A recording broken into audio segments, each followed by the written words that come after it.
Alright guys, today I'm doing an Instant Pot recipe, so I'm gonna make a little bit of buckwheat with my sort of chili. I got this can of EDTA-free chickpeas. I was actually quite surprised to actually have something like that. So EDTA is generally used as a preservative, so basically we just got chickpeas and water in there. And they put vitamin C in there as their preservative there. So I'm going to put that into this stew, onions, carrots. I also have, this was on sale, I picked up some pork shoulder blade in there, so give it a little bit of flavor when it all cooks up. So guys, I'm going to get it all set up and then I will do a quick taste test. Stay tuned guys. The prep's almost done. As you can see, I put the chickpeas, carrots, onions, the buckwheat's in there. I'm going to add this to it. I'm going to season it. I'm going to add a can of stewed tomatoes, all that good stuff, can of kidney beans, and then I'll do a quick taste test. Stay tuned guys, I'm going to have to season it too.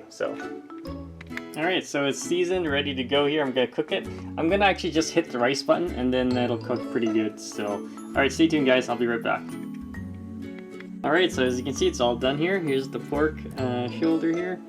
The fat is all in there, so I'm gonna, once this is cooled down, I'm gonna put it in the fridge and it'll solidify the fat, and then we just peel it off and then we're good to go.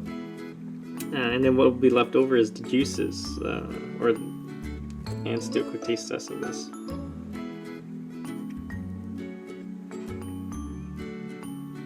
Let me just grab something.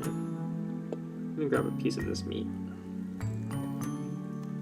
It just fell off the bone, as you can see right there.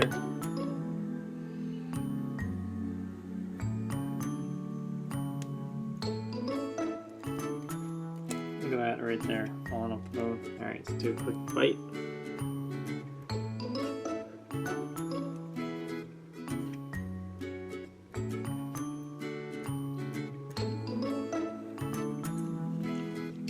It's really good. Definitely check it out guys. It's got a lot of flavor, you get a lot of the aroma. Yeah, it tastes like a pretty good stew. If you have any questions, comments guys, post below, subscribe to the channel.